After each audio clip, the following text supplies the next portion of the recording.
श्रावक जो होते हैं अपने घरों में ध्वजा लगा सकते हैं क्या? अगर लगा सकते हैं तो किस रंग का ध्वजा अपने घरों में लगाना चाहिए और उसका महत्व क्या है? ध्वजा के संबंध में देवताओं के विमानों से हम अनुसरण कर सकते हैं। प्रत्येक देव के विधान में ध्वजा का उल्लेख मिलता है। चैत्यालय में नहीं, विमान में कह रहा हूं। वहां जो मंदिर है उसकी ध्वजा अलग होती है। हर देवता के विमान के अंदर ध्वज होता है, इसलिए घरों में ध्वज लगाने में कोई बाधा नहीं है। केसरिया ध्वजा बहुत मांगलिक है। केसरिया ध्वजा आप लोगों को लगाना चाहिए और मंदिरों आदि में लगा सकते हैं। यदि लगाना है तो केसरिया ध्वज लगना चाहिए। अन्य जो पचरंगी ध्वजा है ये अलग ढंग से प्रस्तुत की गई है। 2500 निर्माण महोत्सव में पचरंगी ध्वजा के संबंध में हमने वास्तु से, मनोविज्ञान से चिंतन किया, बहुत मेल किया। पांचों रंग एक दूसरे को क्रॉस करते हैं और पचरंगी ध्वजा कभी मांगलिक का रूप नहीं बन पाती। ध्वजारोहण में हमने एक बार कहीं पचरंगी ध्वजा का ध्वजारोहण किया, वो रूप नहीं बन पाया जो बनना चाहिए, क्योंकि पांचों रंग एक दूसरे को क्रॉस करते हैं। नवरत्न एक साथ पहनना बहुत कठिन, किसी विशेष व्यक्ति की राशि ऐसी है जो नवरत्न एक साथ पहन सकता है।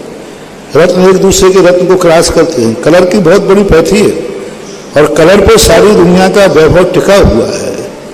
कलरों का फर्क पड़ता है। दिशा का भी महत्व है हमारा, जिसमें किस दिशा में लगानी चाहिए घर में? अब वो दिशाओं के अलग अलग रूप है। वास्तु के हिसाब से साउथ वेस्ट के कोने में ऊंचाई बढ़ाने के लिए लगाई जाती है।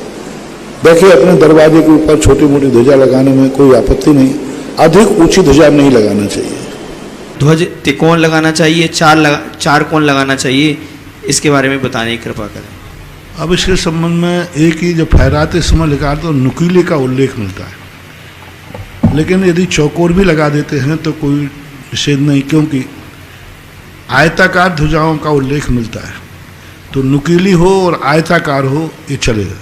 लगा सकते हैं कि नहीं, कोई विशेष महोत्सव पर विशेष चिन्ह के लिए आप ध्वजा लगाते हैं तो कोई बाधा नहीं है, क्योंकि आपका भी एक संकेत देना है आपको। लेकिन जिस घर में ध्वजा लगी रहेगी, ध्यान रखना वो घर उस ध्वजा की रक्षा करने वाला हो। ध्वजा लगा ली आपने जैन धर्म की और उस घर में रात्रि भोजन हो रहा है तो अब वो ध्वजा नकारात्मक ऊर्जा देगी और नुकसान करेगी।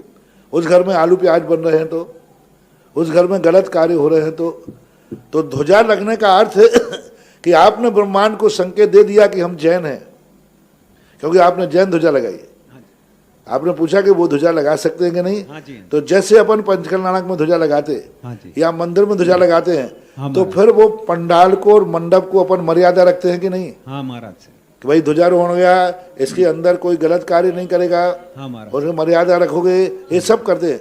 ऐसे यदि आपने घर पर ध्वजा लगा ली तो अब घर में संकेत होना चाहिए भाई ऊपर ध्वजा लगी हुई है, क्योंकि देवता भी आकर के सारे ब्रह्मांड की शक्तियां देख रहे हैं कि ये ध्वजा लगी है, इसका अर्थ यहाँ कोई धर्मात्मा जीव रहता है और धर्मात्मा जीव रह रहा है और वो हाँ धर्म के कार्य कर रहा है, तो नेगेटिव, तो फिर वो ध्वजा आपके लिए बहुत नुकसानदायक है।